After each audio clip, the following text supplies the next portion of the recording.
Hola, ¿qué tal? Bueno, el tema de hoy y el tema de muchos días y de muchos meses va a ser la crisis. ¿Cuál crisis? Total y completa, económica, social, mental, física, en todos los lados. Y entonces nos ha abrumado la vida y hay un momento en que sentimos como, ¿y qué hacemos? ¿Cómo nos defendemos? ¿Hay libreto para manejar esta situación? Creo que la mejor manera de poder contestar algunas de estas preguntas, al menos dar un poquito de luz, es traer a los expertos. Y aquí con nosotros está la doctora Marta Rocío Millán. Ella es psiquiatra y es joven. Es decir, quiero recalcar esas dos cosas. No estamos trayendo a una persona de experiencia, sin lugar a dudas que es muy valiosa, pero a una persona joven, a una mujer joven que está enfrentando la vida con una carrera que es un apoyo y que necesitamos que, sobre todo, para esta gran juventud que está en las calles o que está totalmente perdida, pueda dar algo de luz. Marta, muy querida por estar aquí con nosotros. Buenos días, ¿cómo vas? Hola Gloria, no, gracias a ti por la invitación. Pues muy bien, bastante preocupada acá con esta situación que estamos teniendo de crisis, como lo decías tú. Marta, ¿cómo le afecta a una profesional psiquiatra esta situación? ¿Tú sientes angustia? Claro que sí, claro que sí. De hecho, pues desde que empezó todo esto de la pandemia, yo creo que para todos es una situación de total incertidumbre, de cambiar muchos hábitos, muchas cosas. Nadie estaba preparado, o sea, en ningún momento pensamos, ¿quién se iba a imaginar que íbamos a tener una pandemia, que íbamos a vernos restringidos en tantos sentidos, que no íbamos a poder tener las mismas libertades de siempre? Mejor dicho, eso a cualquiera le golpea en su parte emocional y en su parte mental. Y sí, uno se siente ansioso, uno se siente angustiado, se estresa, a veces tiene momentos de tristeza, pero pues de eso se trata, de aprender a manejar todas estas cosas para hacerle frente y dejar que el tiempo pase, que estamos seguros que va a pasar y va a mejorar. A ver, las compañías de seguros tienen siempre reaseguradores. Entonces uno contrata la compañía de seguro, pero la compañía de seguro tiene un reasegurador. ¿Un psiquiatra tiene reasegurador? Claro que sí. ¿A quién acude un psiquiatra cuando está angustiado? También vamos con psicólogos, vamos con psiquiatras. ¿Sí? También, sí, también consultamos y nos acompañamos porque es que estas cosas, el ser psiquiatra no te hace totalmente como capaz de manejar todas las emociones que se puedan presentar. Digamos que siempre hay cosas que en algún momento lo desestabilizan a uno un poco y uno tiene que buscar ese apoyo para lograr manejarlo. Inclusive muchas veces hay psiquiatras que necesitan tanto medicación como psicoterapia. Yo soy súper fan de la psicoterapia, la verdad. A veces digo que más que la necesidad de los medicamentos, a veces digo, bueno, los medicamentos no son siempre necesarios, pero creo que la psicoterapia o una terapia adecuada, enfocada, pues para darle como manejo a todo esto, es esencial. A la mujer, Marta Rocío, ¿qué ha sido lo más difícil de manejar en este momento con la pandemia? No estamos hablando de la psiquiatra. La mujer, ¿qué ha sido lo más complejo, Marta? Es muy difícil porque digamos que con la pandemia los niños se están quedando en casa, ¿verdad?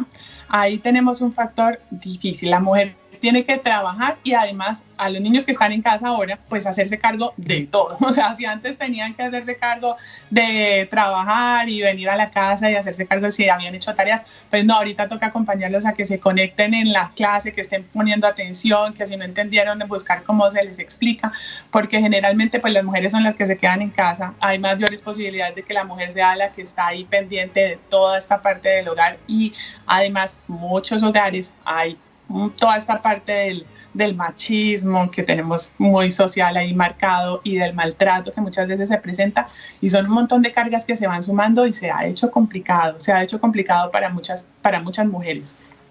¿Cómo se le ayuda a una mujer allí? ¿Qué se hace, Marta? Lo que tenemos que hacer es como una evaluación y mirar cuáles son los factores que están como interfiriendo de pronto con su tranquilidad y su bienestar. Dependiendo de esos factores que estén ahí como involucrados, pues le damos manejo de diferentes maneras. A veces uno busca como la forma principalmente que tengan ese espacio de escucha o una guía de pronto de decirles, bueno, si estás sufriendo, digamos que el maltrato, pues toca buscar una solución, aunque es bien difícil. Ahorita está como paralizado todos los tipos de mecanismos, como que la gente acude a las instituciones donde de pronto les pueden prestar ayuda y, o están cerradas o hay fila o hay que hacer la cosa de otra forma. Entonces digamos que por el lado del maltrato es complejo. Ahí la escucha es un factor muy importante, el poder guiarlos, escucharlos, darle como una asesoría muchas veces. A veces solamente el que puedan hablar de sus cosas y puedan expresarse libremente ya genera un alivio de mucho de esa carga. Como quien dice que el solo hecho de escuchar, de ser atendidos, ya es una manera de bajarle la presión a la angustia y a la ansiedad. Sí, señora, esa es una forma de descargar. Las emociones necesitan descargarse. Muchas veces nos vamos cargando y no tenemos con quién comunicar todas estas cosas, y cuando podemos hablar de eso se siente un poco de alivio. No quiere decir que se van a solucionar los problemas, pero se siente la descarga en esa parte emocional. Entonces yo te preguntaría, ¿cuál es la diferencia en que escuche un psiquiatra y escuche un amigo? Es muy diferente. Lo que pasa es que cuando pues, las personas que nos formamos en este ambiente de la salud mental, pues que para atender situaciones de salud mental conocemos que no es un ambiente para juzgarnos, para criticarnos, no nos volvemos jueces de nadie ni nada, estamos ahí simplemente para la escucha, como muchas veces se dice, como una escucha activa. Estamos solamente permitiendo que la persona comente sin mayor juicio, sin mayor crítica. Con los seres queridos no pasa lo mismo. Muchas veces uno piensa, bueno, yo tengo mucha confianza en mis seres queridos y yo les comento cosas, pero muchas de esas cosas no se expresan. Hay cosas que uno dice, uy, no, yo qué le voy a decir eso a mi mamá, qué tal que se preocupe o diga que yo tan rara o que me enloquecí o que por qué soy tan débil o que por qué no pongo de mi parte, y empieza uno también a cargarse con otras culpas y con otras cosas que vienen de lo que le transfiere la otra persona.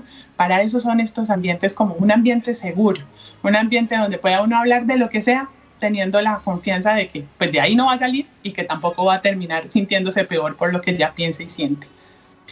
La conversación, el ponerle palabras a las emociones ya es sanador. Sí, sí lo es, lograr expresarlo. Hay una palabra que se llama alexitimia, o sea, la palabra es alexitimia, y es la pobre capacidad para expresar. Muchas veces hay personas que ya tienen esto de por sí, no expresan sus emociones, y ahí empieza uno a ver el reflejo como en toda la parte, inclusive física, como en la parte emocional y mental. Ahí refleja el no poder hablar de lo que le pasa a uno, el no poder entenderse, empieza a generar un montón de caos. A veces escuchamos eso del inconsciente y uno no sabe muy bien eso por dónde es que es, pero ahí está el inconsciente cogiendo cositas y él no se va a quedar con nada. Empieza a empujarlo y va a salir o por un lado o por el otro. Si uno no habla de eso, empieza a expresarse a través del cuerpo, a través de las conductas. Ahí está siempre eso. Y el poder poner las emociones en palabras, ya, con eso es un avance, es un paso grandote que se aprende a dar. ¿Qué son las emociones, Marta? Las emociones son como algo, son una condición como subjetiva. O sea, yo diría que eso es algo de cada quien. A veces las personas las emociones no las refieren igual que todo el mundo. Digamos que uno puede estar triste y la tristeza para mí sea de pronto un poco diferente, aunque comparten muchas cosas, pero uno se puede poner triste por cosas diferentes a las de otro. Digamos que las preocupaciones son variadas. Hay personas que les preocupan unas cosas y a otros no. Son cosas que son muy personales. O sea, es algo que aparece por diferentes vías neurológicas, producen también como esa parte emocional y esa expresión, pero yo diría que es algo muy variado, es algo que tiene como ese componente subjetivo y que afecta a cada uno individualmente. Muchas veces también hay unas emociones colectivas, pues que ya se hacen parte de otras cosas y de otro trasfondo, pero pues es una cosa que digamos que es de manejo personal y individual. ¿Por qué estudiaste psiquiatría? Sí, la verdad, nunca lo había pensado, pero cuando empecé a trabajar en el medio hospitalario, empecé a ver que había personas que cuando los operaban, cuando tenían enfermedades, tenían una peor evolución dependiendo de la actitud y la forma como manejaban estas enfermedades o como su forma de interactuar con la situación en sí. Entonces empecé a ver que si las personas tenían como una forma de enfrentar las cosas como más adecuada, pues salían mejor, salían más rápido, tenían mejores resultados. De hecho, hubo un caso que me marcó mucho y fue una muchacha muy joven que le habían hecho una cirugía de bypass gástrico, hizo una fístula y ella todo el tiempo se quejaba, uno la veía negativa, triste, lloró todo el tiempo y en cuestión de días se murió. O sea, entonces entonces yo dije, pero ¿cómo puede pasar una persona tan joven? Y una fístula es una complicación que no es extraña, pasa mucho y las personas pues le reparan su fístula, salen adelante y ya. Pero entonces yo dije, yo iba y la veía porque cuando uno es hospitalario, pues en una clínica, pues ve todo tipo de pacientes, entonces iba y le conversaba, y ella me decía que ya no iba a poder con eso y esa negatividad me marcó mucho porque dije, eso le debe haber como trazado un poquito el camino hacia a posibilitar que las cosas tuvieran un desenlace negativo. Y ahí empecé a verlo. Yo siempre cuando los veía y los veía como golpeados por su situación de salud, decía, interconsulta con psiquiatría. Yo creo que yo era la que mandaba a todo el mundo a psiquiatría porque siempre hay un componente psicosomático en todas las enfermedades. Yo digo que en todas, aunque uno se supone que no debe generalizar, pero yo sí pienso que hay una parte ahí psicológica y mental funcionando. Vamos a comerciales y ya continuamos.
En cada paso,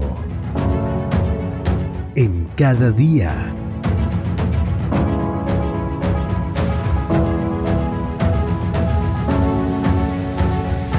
la vida es una carrera.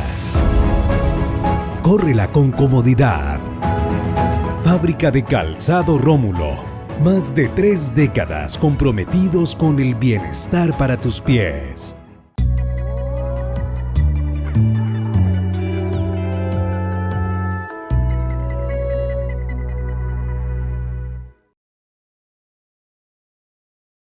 Marta, entonces, la sensación, ¿por qué la gente cree que se va al psiquiatra porque uno está loco? Eso es el concepto que se tiene generalizado en todas partes. Siempre la mayor parte de las personas consultan y dicen, lo que pasa es que yo no quería venir porque es que yo no estoy loca. O me decían, ay, la mandaron al psiquiatra, no vaya ya, que eso es horrible. Entonces hay un concepto porque la psiquiatría es una especialidad, es una rama de la medicina relativamente nueva. O sea, yo creo que comparada con las demás, hace muy poco empezó a evolucionar y a través del tiempo se han ejercido muchas prácticas que de pronto no han sido las más adecuadas. Lo que hemos visto como, por ejemplo... quemar, ¿cómo se llama? Los choques eléctricos que hacían. ¿Eso está totalmente abolido? No. Mira que hoy se realiza de una forma mucho más adecuada, digamos que se usan analgésicos, se pone la persona y se ha visto que tiene muy buenos resultados. A veces eso asusta bastante porque uno dice cómo es posible, pero es una manera de en este momento se utiliza como cuando los tratamientos que tenemos a la mano no son efectivos, se manda muchas veces la persona a una terapia de electrochoques y es como una forma de resetear el cerebro. Dicen que es como que todos los neurotransmisores se apagan y vuelven y empiezan y arrancan y hay muy buenos resultados. Es muy extraño escucharlo, pero ¿Da resultados? Da resultados. Por ejemplo, ¿qué clase de paciente va a electrochoque? Por ejemplo, ¿qué clase de patología va a electrochoque? Principalmente las depresiones que son refractarias al manejo, depresiones muy profundas que no responden a ningún tipo de tratamiento.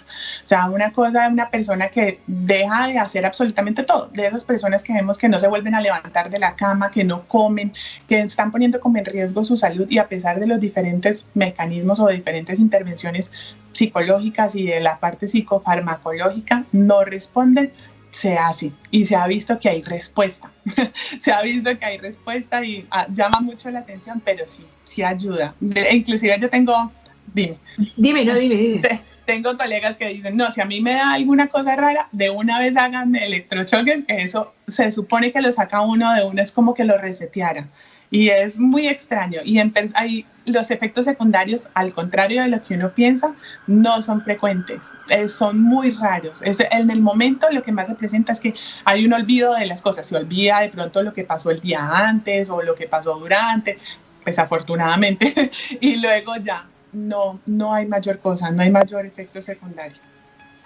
¿Dónde los hacen? ¿En Cali los hacen, por ejemplo? Sí, en Cali los hacen. En el Centro Médico en Banaco, en la clínica en Banaco, sé que hay una unidad donde lo practican y están las personas que están especializadas para hacerlos.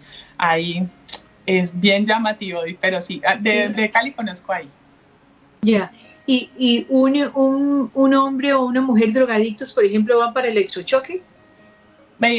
Se podría utilizar, aunque con ellos es complicado porque digamos que hay muchas cosas ahí que interfieren como tanto en que se haga el procedimiento como de pronto en la aceptación a que se les haga. Hay mucho temor y muchas cosas y no es como nunca es la primera línea de manejo. Entonces, digamos que hay una resistencia, la gente siempre, no, eso qué. Y además que las adicciones también tienen un componente en esa otra parte de la parte de generar dependencia, eso ya es una cosa orgánica diferentísima que de pronto no funciona igual de bien como nos funcionaría en otras áreas de la salud mental. Pero, por ejemplo, para un electrochoque tiene que tener el consentimiento de la persona. Sí, o del familiar responsable. Digamos que cuando uno está muy deprimido, está con una enfermedad mental en donde las capacidades mentales pues están disminuidas, pues no puede tomar la decisión y tocaría que un familiar lo haga, pero sí tiene que haber un consentimiento. Marta, en una pregunta infantil totalmente, ¿qué es más fuerte, lo biológico o las emociones? ¿Cómo es la combinación? Si podemos poner esta 50-50, 30-20, a ver, ¿cómo es esto? ¿Lo biológico o lo psicológico?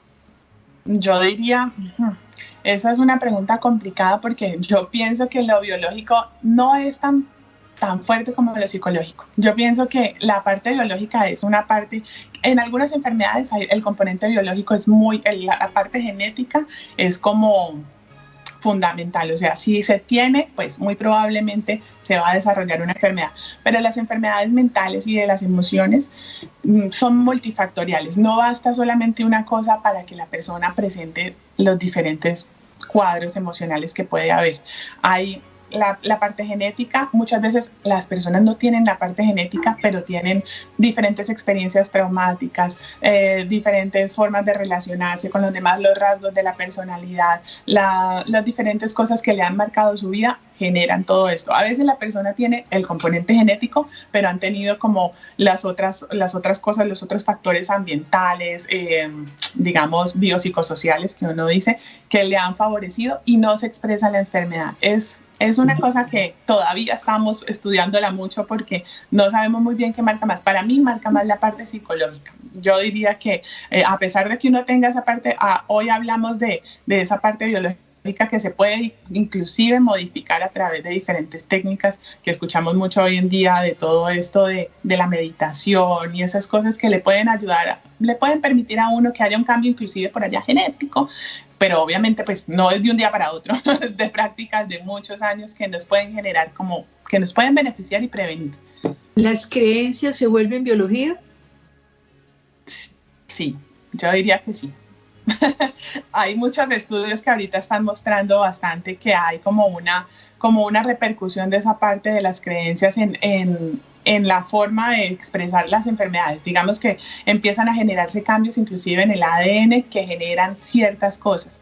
Entonces, eso es un tema súper complejo y apenas está muy nuevo, o sea, está siendo estudiado y siendo como analizado en todos sus diferentes componentes, porque es complejo decir que uno por pensar que le va a pasar algo le va a dar, pero sí se ha visto que se relaciona. Lo que pasa es que nosotros, cuando pensamos cosas y producimos emociones, estamos también produciendo sustancias a nivel orgánico. Eso es algo que a veces se nos olvida. Nosotros pensamos que las emociones son solamente algo como de poner de parte de uno, como de la voluntad, como la gente le dice a uno, esfuércese por no sentirse así, no, ¿por qué? Piensa en otra cosa, y uno trata y uno se esfuerza, se va de vacaciones, se va de paseo, mira ropa, hace ejercicio, y igual vuelve y se siente así. Uno está produciendo sustancias. Cuando uno está ansioso, por eso muchas veces sentimos que se nos acelera el corazón, que nos sudan las manos, que nos tiemblan las manos, que pensamos un montón, nos dan ganas de salir corriendo. Todo eso es una manifestación física de la parte emocional porque producimos sustancias.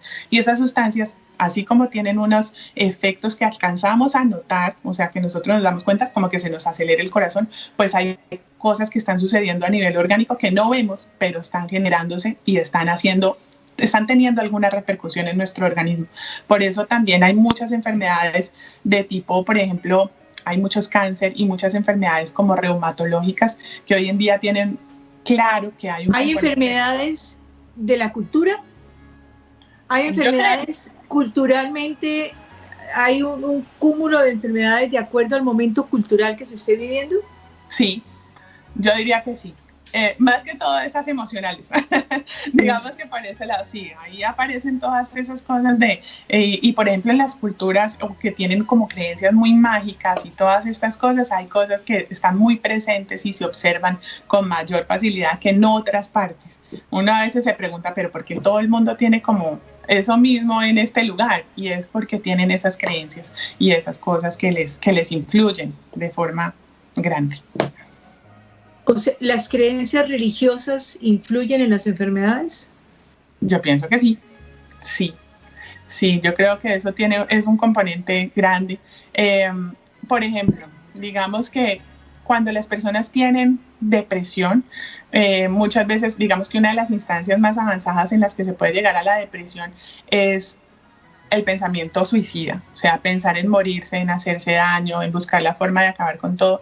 Se ha visto que la religión es un factor muchas veces que puede ser protector. De alguna manera la gente se cohíbe de hacer cosas porque tienen miedo a que Dios los castigue y no los lleve al cielo y entonces se quedan en un limbo ahí. Entonces, digamos que influye en la evolución de esto y la gente busca ayuda más fácil cuando tiene esa otra parte como que le estuviera mirando a uno Dios y diciendo, vea, ¿usted por qué está haciendo estas cosas? Entonces la gente busca ayuda. Cuando las personas no tienen creencias en estos, digamos, en estos seres de pronto como divinidades y esto, pues están más abandonados a que así es la vida. Simplemente así se dio, yo tengo esto y para qué me esfuerzo, lo mismo está, si me muero pues me muero y a dónde me voy a ir, qué pasa, pues más bien me quito este sufrimiento. Entonces sí tiene un gran impacto, sí tiene un impacto grande. Pues todo lo que se llamaría lo transpersonal lo está manejando la psiquiatría, la parte de hay otro mundo, otras expectativas más allá de lo real, de lo concreto que estamos viendo. Muy poquito. Ese campo en la psiquiatría está muy abandonado. Yo diría que está muy abandonado. Sí. ¿Por qué, Marta? Porque digamos que entre las teorías, en las teorías de Freud y todos estos que son los padres de la psiquiatría, hablaban de que Dios era como, o esta figura es una entidad que de pronto inventamos nosotros como para apoyarnos y muchas veces para darle explicación a otras cosas. Está muy chévere lo que nos está diciendo la doctora Marta y vamos a dejar allí porque se nos acabó el programa, pero será el tema de nuestro próximo programa. No se olviden, sigan con nosotros que estamos aprendiendo. Marta, muchas gracias a ti y muchas gracias a ustedes. Que la pasen bien.